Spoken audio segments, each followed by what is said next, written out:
This is episode 50 with Jarrod Warren. Welcome to Men of Abundance, the podcast for those looking to level up their lives by hanging out with some of the greatest leaders and established professionals in our community, living a life of integrity, honor, and the abundance mentality. Prepare to pay it forward with your host, former Army medic turned lifestyle entrepreneur, Wally Carmichael.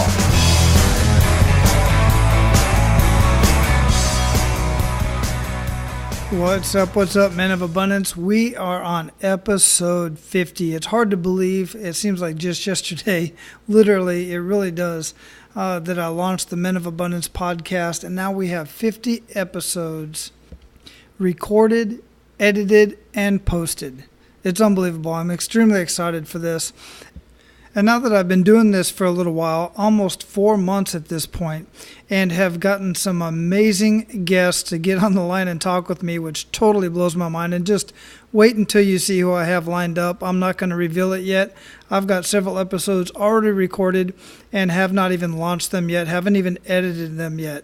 But I am willing to give up some of my time to help 5 people who want to start a podcast.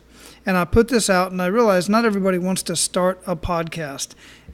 It can be pretty intimidating at first when you see all of the facets and everything that has to go into launching a podcast. It's not like a blog where you just set up a blog and you start coming up with content, which isn't easy in itself. But you have the added element of recording. And here's the thing. You do not have to do interview-type podcasts. You can simply share your message, your information, and you can do that in 5 minutes or 15 minutes. Like Omar Zenhom has an amazing podcast called $100 MBA. That's 100 MBA podcast. Look that up, and you'll see that he just does these 5-minute podcasts and shares very valuable content and information in just 5 minutes a day. Or you can do the interview style podcast. Either way, I'm going to be here to walk you step by step on how to decide what your podcast is going to be about, what to name it, how to get it started, all the software you need, everything you need. I'm going to help you. I'm going to walk you step by step. I'm going to be here right here with you. Now, I will tell you, there are many resources out there. For instance, you can go over to Pat Flynn and you can get his free podcast course, and I highly recommend it. You can also go to EO on Fire and get John Lee Dumas's free podcast course. Highly recommend that one as well. That's how I got started. And then, of course, they have the paid versions where you're going to get access to their communities and all that stuff. But the thing is, while they are great courses, and again, I do highly recommend them, neither John or Pat do one-on-one coaching. I don't know if Pat ever did, but I know John did, and at one point he was charging quite a bit to do that, and rightfully so. I mean, the guy's brilliant. So I am going to take some time and mentor 5 people. I'm going to coach you through the whole bit, and we're going to make it extremely affordable because I really just want to help you get started with your podcast. If that's not you and you know somebody who might benefit from starting their own podcast or might even be thinking about it, share this podcast with them. I'm sure they're going to be extremely grateful to you. Now, let's bring on our featured guest. Now, as you know, I'm always very excited to introduce you to a new abundant leader. And Jarrod Warren is definitely one of those guys. He has his own podcast, which is the Success 101 podcast. Now, Jarrod is going to get very in-depth in his story in just a minute, and he's going to share with you how he started the Success 101 podcast, which is really a cool story. But basically, after running a full-time financial planning practice for several years, coaching and developing other financial advisors, and still trying to find time for his wife and 3 kids at home, he hit an absolute wall of burnout and fatigue, both mentally and physically. And the thing is, he was no longer able to just muscle through it like so many of us have done, and I know you can relate to that. Jarrod realized he wasn't living up to his full potential and wanted a new direction toward living the best that he could each day. He also began to notice that others in his life and business, who once had a life of energy and zest for their professions and families, were also burning out at very young ages. Jarrod's goal for creating this podcast was centered on helping others find a way to live more optimally through new concepts and ideas, and to prevent others from experiencing burnout, fatigue, and an unproductive mindset. Now, once you get done listening to this episode, you absolutely have to go check out Success 101 podcast if you have not done so already. Jarrod, welcome to Men of Abundance. Thanks for coming on, man. Wally, I am so excited to be here, man. You can't even imagine. I'm really pumped about this one just because of your purpose and your passion and everything that you and I both stand for. I appreciate that. I really do. And, looking at your show and following what you've been doing, I got to admit, I've been stalking you a little bit on Instagram and Facebook and everything. And awesome. In a good way, checking you out, seeing what you're doing, see if you are, in fact, the abundant leader that I would love to invite on the show. And as it turns out, you most certainly are. Hey, I made the cut. That's good. Absolutely. You did in fact, you made the cut in another way, too. And I've told just a few, and literally, I mean just a few, other podcasters this, because I do like to review other people's podcasts. I like to see what they got going on out there, and I like to learn from other people. And once a month or so, I go through them all, and I have to just unsubscribe. But you made the cut. You stayed on the big list. Yeah, baby. That's what I like to hear. And, dude, I'm so glad that I did, because we might get into it later, but the episode with Jesse Isler, it was just amazing, dude. Oh, fascinating. I love that guy. I followed him for a while, and his story is just awesome for anybody to hear.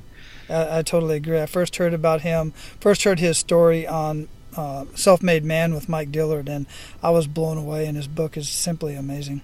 Yeah, he's awesome. One of my favorites. Where are you at in the world? Man, I'm in Dallas, Texas. How are things out in Hawaii? I wish I could be out there. It's absolutely beautiful out here, man. I like that. I've only been through Dallas. I've never been to Dallas, I have to say, but I've been all over Texas. Some great places in Texas. And Hawaii's interesting. I was blown away. I had the chance to take my parents there a couple of years back, and it was just, I went kind of just thinking it was a thing to do. People go there, they get married there, just kind of a touristy thing.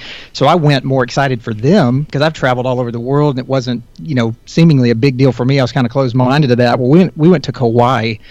And man, it's one of the few times in my life that I've gone with very little expectations and just been mind blown. And if any of you guys out there get a chance to go to Kauai, I know it's a long flight, a lot of money, those sort of things. You can make excuses just to stay closer here in the continental U.S., but it is fast. I just felt like I was in a movie the entire time. Everywhere you look, it's like thinking you're in Jurassic Park, or something like that. It was just fascinating and breathtaking. I'd encourage you guys to go. Yeah, absolutely agree. Kauai is the most beautiful island because it's the most desolate island that you can go to, because there are hundreds of islands in Hawaii, but the main seven of the main seven, Kauai is absolutely gorgeous. The Big Island's beautiful, but in fact the reason why you felt like you was in a movie, because so many movies are filmed there in Kauai. In fact, they have a Grand Canyon there. It's a huge canyon. It's amazing there in Kauai, so it's definitely a beautiful place to visit. We loved it. It's beautiful. So before we get too much into the show, into our conversation, I like to start out every show the way I start out my morning, which is with an attitude of gratitude. What do you have to be grateful for today, Jarrod? Man, where do I even start with that? Man, I guess I would just start off with my healthy kids, 3 beautiful girls, and a wife, that has to put up with me at my worst times. I guess we could all say that to some degree. I'm blessed to have a wonderful career, and I'm extremely grateful for my story, which has been awesome to be able to learn that at a very young age. I'm 34 years old and really learned the bulk of this story whenever I was 33. And I have a lot of clients that don't learn this until they're in their late 40s or early to mid 50s, and I'm just so fortunate to learn how to climb back from adversity. And there's tons of people out there that have been through way more than I have, but your own story is personal to you, and that's the real thing to you. And so I'm just so glad that I learned this at a young age, and glad to get into it here today. Yeah, and I'm very excited to get into that. So let's do that. Let's get right into your story. I gave a very brief bio before we got started, but I want to hear your story from you, so let's get a little bit personal. Good, man. I will, and I hope I don't rabbit trail here, but if I do, it'll all tie back in because there's a purpose for all of it. But I was born in small town Linden, Texas, about 1,500 people. The only claim to fame we have is Don Henley from the Eagles, old Hotel California. I used to mow his mom's yard in the summers, and I'd go in there and get a glass of water, and there's just a giant wall full of gold-plated records hanging up on her wall. But Don Henley from there, and just very small town, very, I would say, sometimes just kind of closed-minded thinking when it comes to just seeing the bigger outside world. But I come from a family where my parents are very hard workers. And my dad worked at a steel plant for over 40 years before he finally retired a couple of years ago. And my mom is still a dental assistant to this day. And Dad worked shift work for most of his life. And I think he works even harder now with the tractor work that he does here in Texas. And my mom still works as well. But my dad would tell you he's worked since he was about 9 years old. And never, if you talk to him, he would say, I never really got to be a kid. I've worked all my life since I was 9 years old because I had to. Didn't get to play football in high school. Really didn't get to do anything because he always had to have a job. And I grew up seeing that. Wally, I grew up watching that and watching work, and there's a ton of nobility in work. I think you and I would both say that, but I do think it depends on where it comes from. Does it come from a place of fear and stress, or does it come from a place of an abundance mentality, what you talk about all the time? And I find that with most people out there, it comes very much from a sense of fear and stress, that mentality that we can get so wrapped up in as guys. And to me, that's an impossible place to thrive. I just didn't realize that until last year. And in watching this work, I mean, you're a byproduct of your parents. You do things the way that they do, no matter how much you like it. But in watching this work, I became very competitive, Wally, very competitive. And I will battle you in anything that I think I can win at or have a chance to win. If I don't think I can win, I'll probably just avoid it at all costs. So that's another issue. You could do a whole podcast on avoidance mentality. But if I have a chance to win, I will battle you at anything. And I was an only child growing up way out there in the country. My parents had a tough time having kiddos, and they were married for 10 years before I was born. But I started getting into sports, and I loved basketball. And as an only child living out in the country playing on a grass court, I had to create a game where two teams could battle each other, even though I was the only person on the court playing. So if I misdribbled, it was a turnover.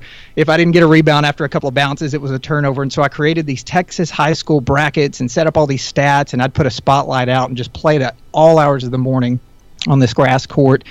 And then I found my love for football, and it was the same thing. I found some old tires out on the edge of the woods one day, and my dad's like, what are you doing with those tires? And I said, I think I'm going to try to figure out how to get better with these. And I actually set up a game where I would put a water hose about 30 yards out from a top of a small slope out by our house, and I would roll the tire down the hill, if you can picture this. I would roll the tire down the hill, and I had two buckets out at 45-degree angles from me, several feet out. So as the tire's rolling down this hill, I would take an angle, right or left. And so I'm chasing this tire at an angle now as it's rolling real fast down the hill, and I would just go try to tackle it. And if it got across the water hose line, it got 3 points. If I tackle it, I got 1 point. So people who are only kids growing up, only children growing up out in the country, they're probably laughing because they know exactly what I'm talking about here. But I'd come in all, black and blue, and the rubber would catch the corner of my shoulder and rip my skin open, and it was nuts and it was awesome. And here's why I share all of that with you. The title of your show is Men of Abundance. And I think becoming abundant, most people out there would say, is not an easy thing. And I think that's worth repeating. Becoming abundant is not an easy thing. But I think so many of us throw that word around. And I would have thought abundance early in life would have related to productivity and getting things done. And those can be good things. But if you're living an abundant life in your mind, which really just equates to just doing all the time and filling up buckets just for the sake of being abundant or busy, man, you could be on a fast track to failure very quickly. And Wally, I'm sure you know guys like that as well. Absolutely.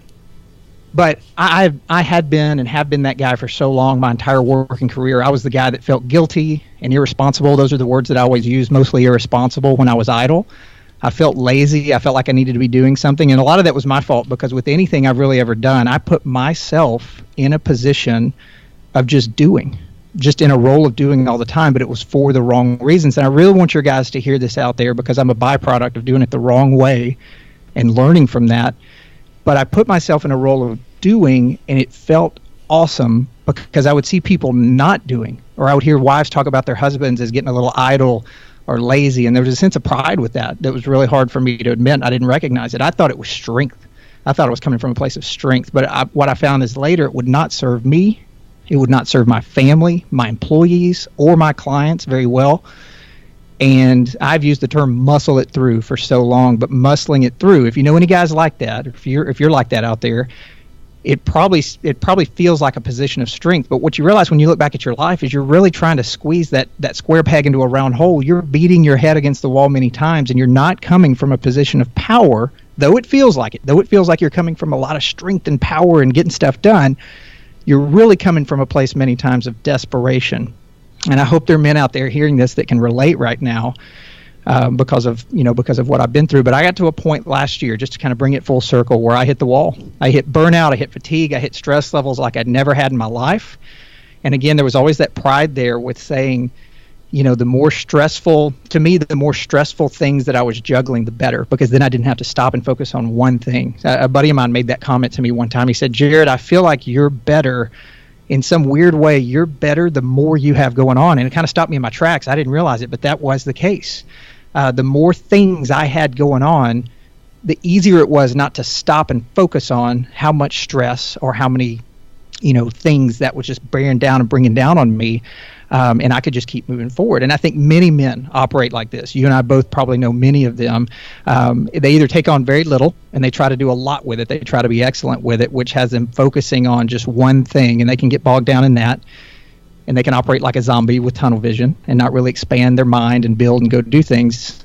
But they never really understand when they take on more things, if they thrive in that attitude as well. What's really happening, Wally, for me is it was destroying my mental attitude. I was becoming very cynical. I was wearing myself out. And here's the big thing I realized, that as a guy, when you're going through that, if you feel you can take on a lot, you don't always realize how unhealthy that is for you, and how you're really mismanaging your days, and how it's going to take a toll on you and your family. So anyway, to make a really long story short, I actually had to see a neurologist last year, May of 2015. I told my wife, I said, hey, for the last couple of years, something's been going on, and I haven't told you because I didn't want you to be scared, which was probably my first mistake. I should have let her know. But I noticed that it manifested itself whenever I started speaking to my clients. I'm a financial advisor here, and I run an office of about 40 people, coaching young financial advisors in the business and working with clients on financial plans and things like that. So I have to be on. I'm in front of people. I'm eye to eye all the time. But when I started talking out loud, and that's when it really came out the most, is when I would talk out loud, my eye contact would drop, and I would have to work really hard on getting my eye contact back on them. But it just felt like I was kind of traveling down this road. Big wind just kept pulling me off, just from a cognitive standpoint, where I couldn't think straight. I couldn't hold my attention on things. So I saw a neurologist, and I told him, I said, look, doc, I literally think my brain could be turned into cabbage here. Do I have early dementia? Do I have early Alzheimer's? What is this? And he assured me I didn't, based on the signs. But he said, we got to get you tested. We got to figure out what's going on. And so they sat down for about 2 hours and ran me through just a series of questions, he and his staff sitting around typing things out on computers. And at the end of that, it's really interesting, his response. At the end of it, he came to me and said, we're going to run you through the tests, and you're going to pay a lot of money for these tests, but we've got to figure out what's wrong. And he said, but I think you need sleep, and you need some positive things going on in your life. And so I thought, okay, doc, I know you can hear my story and think I don't sleep much, and that might be it, or maybe I don't have a lot of positivity going on. And he just kind of looked at me like, okay, you're trying to be the doctor now, right? He said, I'll tell you this, I think you're going to come back and you're going to realize you need some things that are good going on in your life that are not just working busy all the time, and you're going to need sleep. And I just kind of brushed it off like, hey, there's got to be more there, right, than that.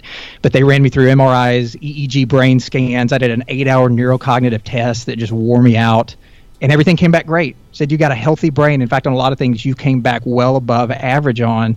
But something was wrong with my mind. And Wally, what was wrong with my mind is that I'd been burning the fuse for so long as a guy trying to do things, thinking that that was a life of abundance, and thinking that I had a position of strength coming from there, that I was just wearing myself out. And it was, like I said, it was prideful. And I was attacking the day with a can-do attitude, just like they tell us to do. But that can-do attitude was coming from a do mentality, and not a mentality of control and abundance. So, I know you can attack the day from many standpoints out there, and there's many blessings in work, and there are many benefits in work, but I've seen the ripple effect that a lot of your guys out there have probably felt, that are listening in today, that can come in a negative way. And when I got in this business, Wally, this is a very tough business to be in. You have an 11.5% chance in the financial services industry of making it to your 5th anniversary. Depending on where you are in the U.S., that could be a little different here or there, but that's an overall ratio that's heard through our industry a lot. And that's mostly because people don't work, they'll tell you, and don't know how to work. And so what did I do? I thrived on that. I thought, hey, if work is what I've got to do, I'm going to go work. And I was told that if I just did what they told me to do, and if I just worked really hard, that I was going to be able to accomplish a lot. And so again, out of that fear of failure, I worked my tail off. And in my second full calendar year as a young guy in the business, I brought on more new clients for me to be their financial advisor than anyone else in the country with our firm. So there's about 10,000 guys that do, or 10,000 people that do what I was doing. And I brought on more new clients than anybody in the nation, something I never even dreamed. I mean, that was never even in my mind to just even go do that. And I also led my peer group in production for the first 4 years. So guys who were in the very first year of the business, that could qualify, I led them, all the way through my first 4 years of the business. And I don't say that to boast. I say that to tell you that even though you have great things or could have great things happening to you, you just might be killing yourself and might be killing your mindset through operating with the wrong mentality. And so, Wally, I'm sure you see that out there. I don't want to just take over the show here, but I'm sure you see that out there with some of your guys that you're finding that in as well. Yeah, absolutely, Jarrod. And that's in part, there's so many reasons why I started this show and why I started the whole process of the abundant mentality, and kind of leading up to my upcoming book, Living Your Life of Abundance. It has everything to do with exactly what you're talking about. So were you married at this time? Did you have a family that you were growing as well? I did. I got engaged the first week I was in the business, and then I got married shortly about 5 months thereafter. So my wife, she kind of saw the very first parts of this, and then so she's been with me since the beginning of it. So what was that doing to your family life? Well, it's interesting for those of you out there who have had kids for a while and you can think back, it's hard to think back when you were single or think back when you were newly married. It's like, man, what did I even do with my time? What was I even thinking about, back then? But I don't think we recognized it. I think we knew that I was in a very tough business, and we knew that I could thrive, whatever that that definition meant. I could thrive if I went out and worked really hard. And so I just set her expectations early and said, look, this is what they're telling me I have to do. And really, I didn't have to do that, but that's what I felt like I had to in my mind. And she wanted success for me, and we wanted success for our future family. And so we just had this false sense of like, okay, this is what we have to go do. And so there was kind of a masked sense of normalcy with that. And we just kind of thought, hey, if I get it done out of the way right now, then I'll be able to rest and slow down once kids come, and that'll be a great thing. And so, yeah, let's rock it. And so she really kind of supported that, not knowing what it was going to turn into down the road. Right. And what you're talking about in most cases, fortunately not for you, we're going to get into that pivot point in just a minute, but unfortunately what happens is most people just stay in that rat race, and they just keep striving for that next pay raise, that next promotion, that next whatever, and it ends up being a vicious circle. Next thing you know, you're working on 60, 70 years of age, you got grandkids who you haven't hardly even seen at that point, and you're wondering what the heck happened. Absolutely. And like I said, I'm so fortunate. Out of all of that I've learned, I'm just so fortunate that I learned this at a young age, because again, with my clients that I'm working with, doing financial plans and insurance plans and all the things that I do for their financial security and all the things that I'm doing to coach my young advisors, there's two things that I really have on my mind right now. It's to help people who are younger than I am to realize you don't have to do it this way. Yes, hard work is noble, but I would say for many businesses out there, it's the American way, right? I mean, you look at other cultures around the world, and we just have such a do attitude, and you go all around the world and you see that they're successful in different ways, but they just don't have that sense of pressure, that's being applied to us today in the way many of us have created our worlds. And a lot of that self-imposed with screens in your face and not getting enough sleep, which I'll get into in just a moment with the neurologist. But it is that American way of just go accomplish and go work really hard and grind it out. And I don't think they're training us in the world out there on how to deal with that, especially for younger people who are having families, but trying to teach them how to not make the mistakes that I did. And then for my clients who are older than I am, who are in their 40s and 50s, that are just now starting to get to the end of their rope and go, man, I've tried all sorts of things and I'm just whipped. I'm burnout. Really just helping them understand how much more life they have left ahead of them and how much more they really can do. And I had to get some confidence on that. 30-something-year-old guy telling a 51-year-old how much life he has left and how many more things he can go do after he's accomplished a lot in his life. How much weight is that going to carry? And once I saw how my message did carry to them and how my message was received by them, it just gave me a real mission to go really do what you're doing, which is talk about abundance. And I wrote a book last year with my good friend Curtis Estes, and the title of that book is From Success to Significance. And the whole premise behind it is I've been very successful in life from a paper standpoint, from a monetary standpoint, from a I have no needs or no wants standpoint. But what was I doing to be significant? And there was really no significance there. And I was setting a lot of bad habits that later once we had kids like we do now, I found very hard to just turn those habits off, and it kind of got me in a lot of trouble. Yeah, I absolutely love that.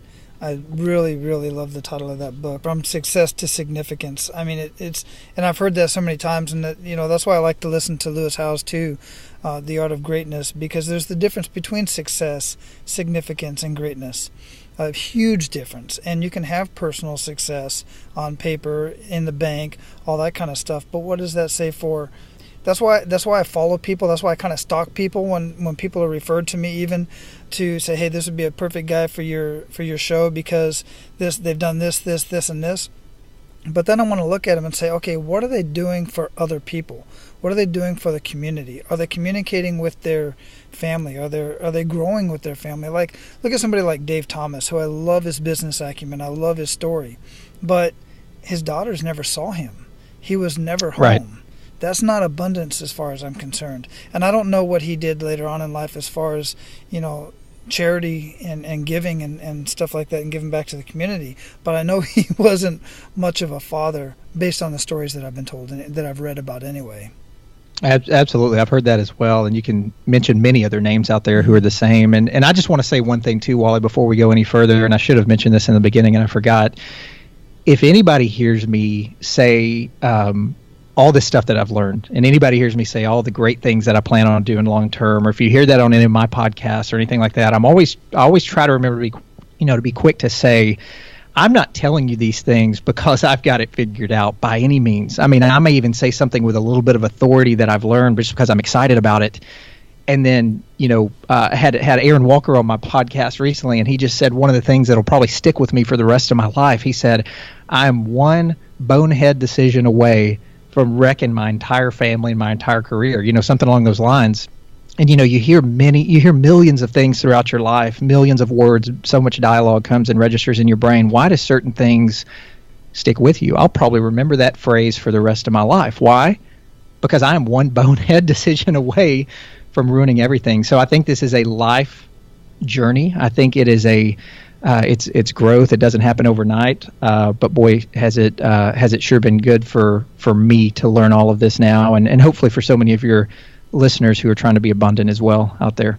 I've personally spoken with Aaron as well, and had him on the show, and he's an amazing individual. He said basically the same thing, and I completely agree with that. What was the deal with the neurologist? How was that like a pivot point for you, what you discovered? It was a pivot point in the sense that it was the first time that I ever realized how much I needed help. And it's very hard to describe to people. If my wife is a super intelligent person with very clear thoughts, she can take a blank canvas. And if I say, look, I'm trying to put a business plan together or whatever, I mean, she doesn't even have to know really all the ins and outs of it. And within an hour, she's got a fully sketched out business plan. I'm just be sitting there staring at and now I can go implement, right? I can go work, but she's the creative one behind our marriage.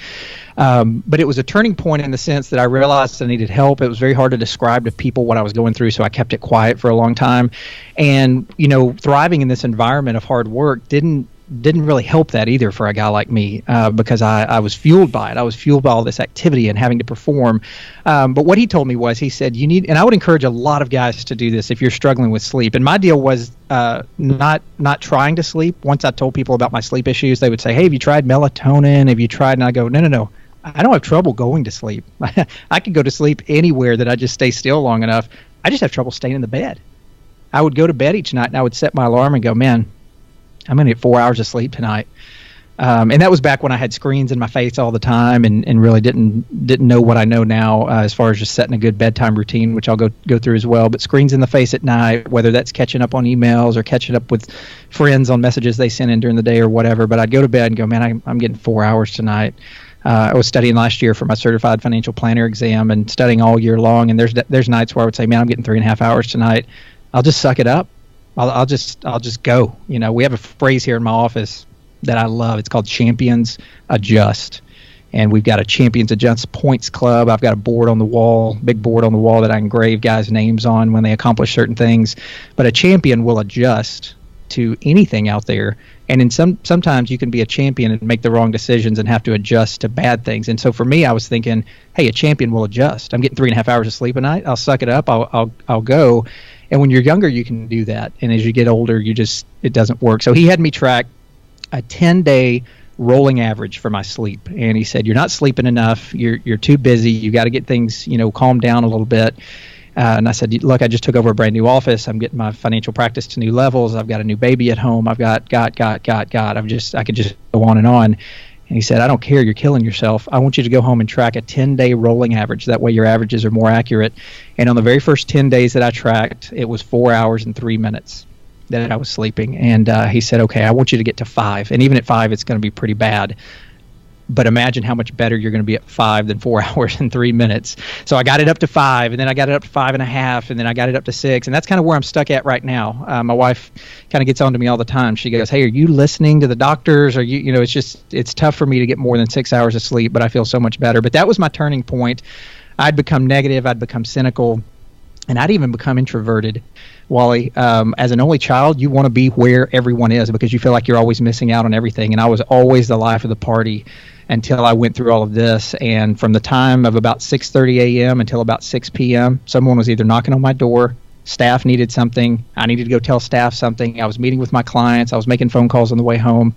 And all I wanted to do when I got home was just be by myself and just be, just for the first time that day.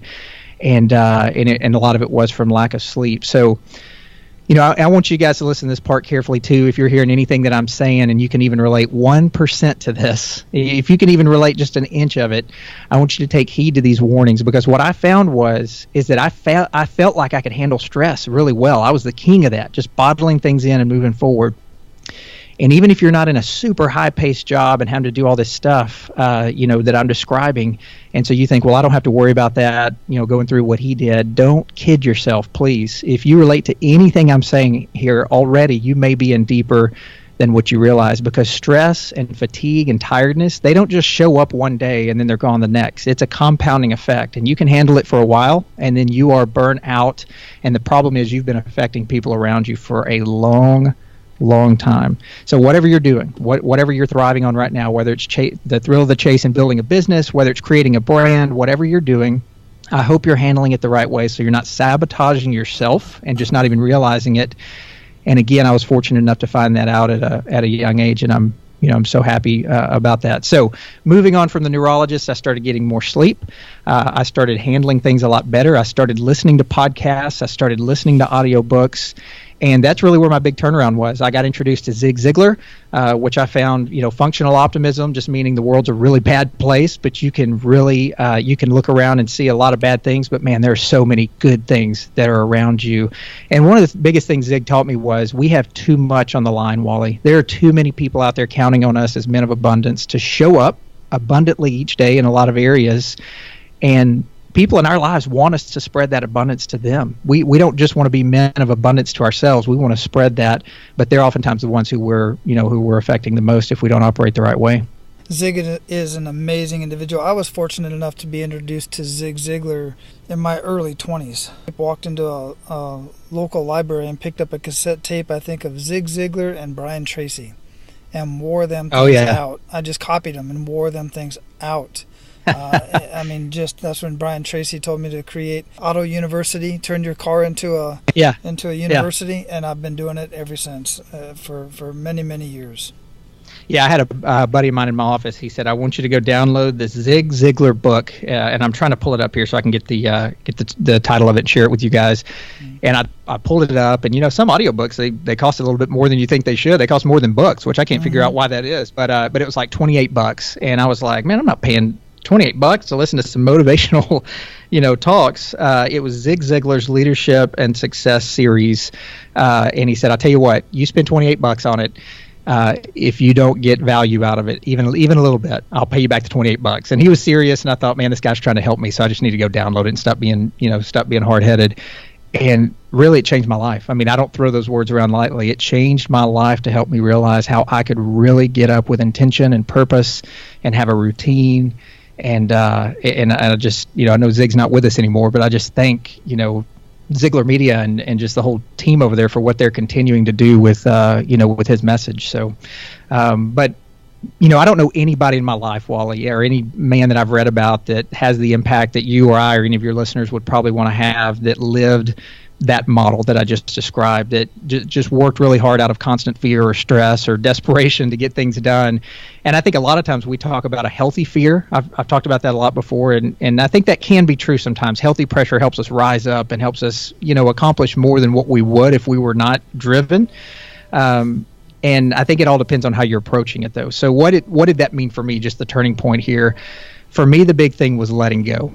And for me, that was very hard. Letting go for so much of my life had meant becoming lazy or becoming empathetic or giving up. And what I've learned in the last 12 months, because all of this is really new for me, but what I've learned is that letting go has allowed me to grow to places in my life and will grow to further places in my life than I would have ever been able to get to in the state that I was in. Letting go for me meant growth, whereas what I thought it was surrender and giving up and becoming lazy. And I had to switch that mindset. I had to switch that mindset to a mindset of abundance. And the champion's adjust mindset became a champion will adjust in life, and that adjustment sometimes means letting go. And that was a huge lesson. It was probably the biggest lesson that I learned, is that letting go doesn't always mean giving up. And so it was hard, it was tough, it was painful, it was a mind shift, but the incredible growth that has come from that, Wally, has been amazing. And I want to encourage all you guys out there today who feel like you're stuck, you just feel like your switch is stuck in the on position, and that you need to rest, but you're not getting rest. You need to reframe your mind to a mentality of abundance, but you're not even sure how to start.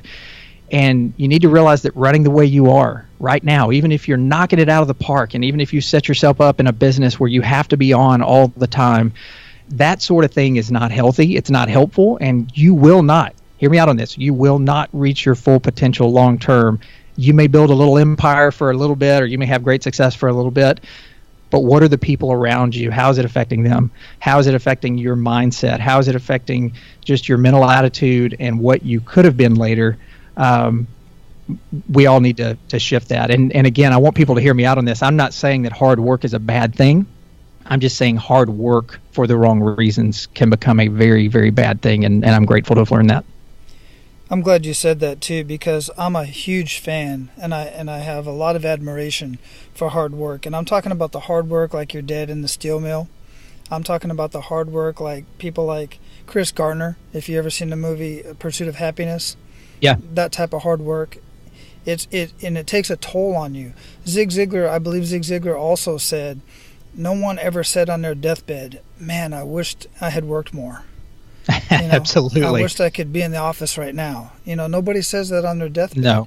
And while I'm talking about that real quick, $28 does seem like a lot of money for that type of book, and I just paid $30 for a book just recently with Grant Cardone that's coming out. Yeah. In fact, and I'll spend the money on that. But guys, if you want to listen to Zig Ziglar, you can. There's lots of stuff on YouTube. There's lots of stuff on the internet. But I also encourage you to check out the podcast, The Ziglar Show.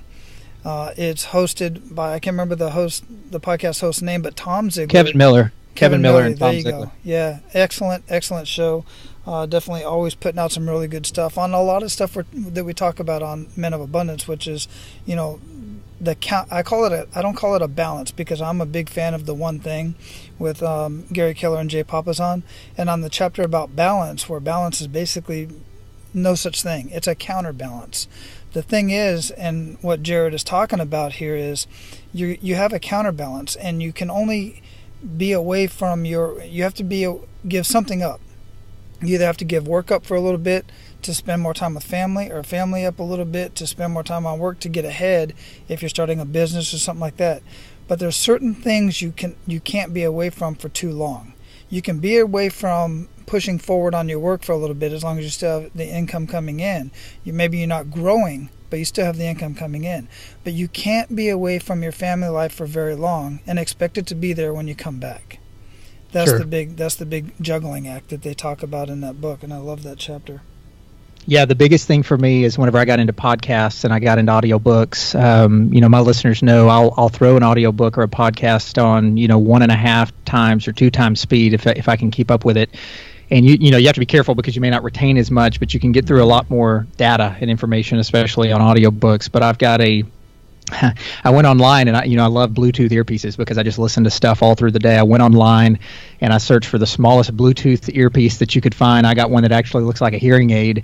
And so I don't ever feel like I need to take that thing out if I'm in restaurants by myself eating during the day or between meetings or, anything like that. I just got that thing going in my ear all day long. And so from the time I wake up in the morning, my phone is in the other bathroom so that I can actually get out of bed. And once my wife nudges me and tells me the alarm's going off, I get up, I go grab my phone, I grab my Bluetooth hearing aid earpiece, and I've got knowledge just rolling through my mind, and I'll listen to that the whole time I'm getting ready. I'll listen to it on my drive into work, and then even after I get here, if I'm working out, if I'm answering some emails or doing whatever, I've got that going. So I really encourage guys, if you're not capitalizing on having something in your ear during your down moments, in my opinion, you're really missing out on just slowing down, listening to things, downloading some knowledge, and then I think you'll thank yourself for it long term.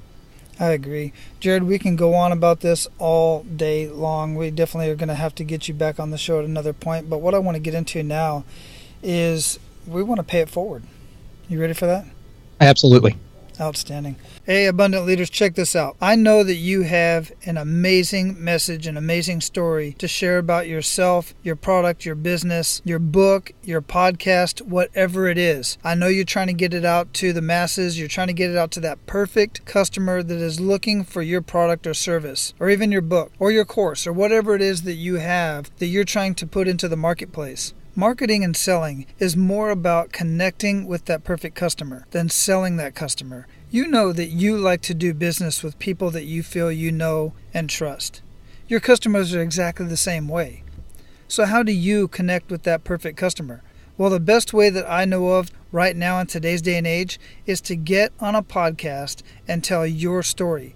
But not just any podcast. You want to get on that podcast that has tens of thousands to hundreds of thousands of people who are already listening and waiting for you. They're waiting to hear your story. They're waiting to hear about your product or service. Now, it's really not that difficult to get on a podcast. You have to know how to tell your story in such a way that you're going to lift up the podcast, lift up the host, and direct people back to your product without coming off completely self-serving. So I'm going to introduce you to Tom Schwab at Interview Valet. He is going to help you not only get on that perfect podcast specifically for your service and for who you are. Interview Valet is going to coach you. They're going to share that episode and all the other episodes with their social network, and that is extremely powerful. You're going to get known not only from that podcast, but from the entire network within Interview Valet. So go to the resources tab at menofabundance.com, click on the Interview Valet logo, and watch that short video. I'll also have an option on that same page, as well as the home page, where you can get access to the 9 secrets of getting booked on your first podcast. You can do it yourself, but Interview Valet is going to take you to the next level. All right, let's get back to the show. So give Men of Abundance 1 to 3 actionable steps that they can take today.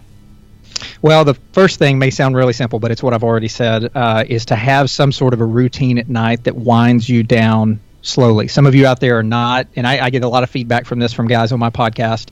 Some of you out there are having trouble going to sleep because you can't turn it off each night. You carry the stress home, and then you carry it on with you to bed, and you're sitting there staring at the ceiling. 90% of what happens in the PM will determine what your AM looks like. So you can have a great plan to wake up in the morning and work out, or have a great plan to accomplish a lot of things early in the morning and get stuff knocked out. But if your PM is sabotaged, again, by screens in your face or not learning how to wind down, you're not going to have a great morning. So the first thing is have a wind down routine about 90 minutes before you should be going to bed. Get the screens out of your face, or if you have to have something in your face for whatever reason, make sure it's on night mode where you wind down a little bit faster. But get the screens out of your face, and then just make sure that you're being very intentional about keeping the lights down, starting to wind down, and go to bed, because you'll thank yourself for the long term, in the long term by doing that. The other thing is what I also mentioned is make sure that you are downloading knowledge in your brain from podcasts, audiobooks, anything that you're following, whether it's, might be sermons, it might be whatever that you want to download knowledge wise. Let's get that downloaded, and then also just have a routine for the morning time. I followed Hal Elrod for a long time and his miracle morning routine, but you can make it whatever you want it to be. Find some time to be with your thoughts and your affirmations in the morning, which I thought was really silly and weak for a long time. Again, that pride in me of I don't need to tell myself that it's going to be a good day, and I don't need to write down my gratitudes. Every morning I'm doing that now. I'm writing down my, what I'm thankful for. I'm journaling. Some mornings it's 2 minutes. Some mornings it's almost an hour, that I'm sitting there and then I have to get up and go to work. But have some sort of a routine where you're getting some exercise in, you're getting some reading in, you're getting some scribing or journaling, as he calls it, and you're starting your day off with intentionality, reviewing your goals. We hear people say it all the time. It almost becomes just old hat, right? But when you start building that into your own life like I did and take that pride away a little bit as I had, and for some people it may not be pride. They just may not be building that into their mornings or into their evenings or anything like that yet. But start doing things differently than what you've been doing them. Start learning how to rest actively. Active rest was a big thing for me to learn. And if you're holding on too tight to things out there that are keeping you real high strung and really not serving you or your family well, just know that whoever it is you think you're becoming or whatever growth you think you're having by just go all the time, you will burn out much faster than you ever realized, and you won't be the best version of yourself in the long run. So we're only doing ourselves a huge disservice, but also those around us. Beautiful. Completely agreed. And I'm going to add, I'm not going to mention them here, but I'm going to add some other resources I personally use right now in the show notes of this show. Just go to menofabundance.com and type Jarrod in the search bar, and that'll pop right up. So what daily habits make up the biggest impact in your life, Jarrod? My biggest habits right now are getting my morning started, as I just mentioned, with intentionality. I was a guy for a long time that said I was a zombie in the morning. I wasn't a morning person. I couldn't wake up. Well, that's because I was staying up too late at night and thinking that I still had to work on things. So for me now, it's exercise. It's getting the right vitamins. Anybody that follows my show knows that I've got a pretty regimented routine with vitamins and nootropics and just things that get my brain cranking really early in the morning. Bulletproof coffee, all those sort of things that, high-fat diet that get me going very quickly and get my brain fed with energy. And then really, to me, the biggest thing that I could tell guys out there, and something that I just didn't know for so long, was if you do get to the office early, for those of you that are getting up and driving in somewhere each morning, try to do something when you build in your regimen, your routine. Try to build in something to where you're getting the creative side of your brain going each morning instead of just the reactive part. Because so many of us get to the office early, and it's like, okay, I feel good. I got up early. I didn't sleep in. I didn't hit snooze forever. I'm here. But what do? We immediately dive into the memos on our desk that were left by our staff. We immediately dive into the emails. We immediately dive into something where we're working. And even though it may feel like we're cranking away and getting stuff done, if you're not letting that creative side of your brain, the journaling, the exercise, the reading, the listening to podcasts, if you're not getting that creative juice going, again, you're just going to burn out, in my opinion, too quickly. We've got to get something built in to where we're feeding ourselves first before we dive into the stressful day. And that will just carry us so much further throughout the day to where we're better to everybody, mainly ourselves, and we'll be better for it long term. Excellent. We've mentioned quite a few books already, but what other books would you recommend to Men of Abundance, and why? Man, there's so many out there that I could recommend. I would say the two that I'm reading right now, there's one called Hacking Leadership by Mike Myatt, Myatt. And for anybody out there who has any sort of a leadership position or aspires to have a leadership position, it's a must. You've got to have it. I think it's called the 11 Gaps Every Business Needs to Close and the Secrets to Closing Them Quickly. And even if you don't own a business or anything like that, any sort of leadership role that you have out there, you got to have that one. And then the other one that had been recommended to me for a long time, and I was just slow to get it, was Too Busy to Pray by Bill Hybels. And that's one that I've learned a lot from. Is just back to Aaron's comment to me about we're one bonehead decision away from destroying everything. Basically, man, we are too busy not to get our spiritual self fed each day. And that ripples out into everything as well. So that's taught me a lot about, too busy not to pray has taught me a lot about slowing down and resting for the right reasons. Not just slowing down and resting because I'm tired either, but just to feed the spirit man within me and to feed the right things first before that ripples out into the day so that I can be better for those who count on me. Great books. And men, I know that you're out there driving or doing something otherwise where you can't write all that information down. So I will have that for you in the show notes at menofabundance.com. Just search Jarrod in the search bar and it'll pop right up. Those show notes are complete with timestamps. So if you hear anything that's going on in this podcast and you want to go back and listen to it again, just click on that time link in the podcast. It'll take you right back to that point of interest so that you can start right there. It's really cool technology that we have there. So, Jarrod, we've already mentioned this and touched on it quite a bit throughout the show because you shared so many stories and so much great stuff. But my last question for you is this.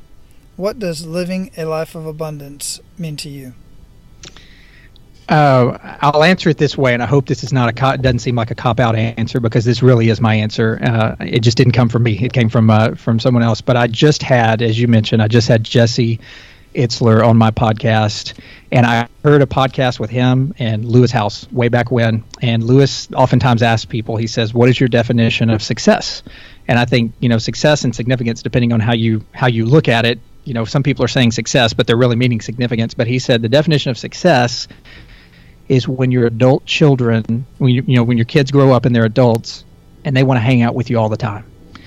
And I could just get teary-eyed just thinking about that as a guy with very young children, 3 girls. I mean, what a better measure of significance in their life when you get older and they get older and they want to be right there by your side just like they were whenever they were little and you were the hero. And of course we all get older and things change and our mindsets change from kids to adults, but man, if my girls think that I'm their hero when they're 30 and 40 and 50 something years old, if I'm still around to see those blessings, man, I can't think of anything better. No financial goal, no monetary, no wealth, no checklist or bucket list or anything like that would be more fulfilling for me from a significance level than to know that my kiddos still love Dad and want to be around him all the time. And so that's what I strive for. I'd never heard it put that way. But that is what I'm striving for now is that level of significance. I absolutely love that. And I literally just heard that this morning when I was listening to the episode. And that was when I decided, man, there was the second time I had listened to Jesse's story. And I just decided I got to reach out to this guy and get him on the show as well because he's definitely an abundant leader for sure.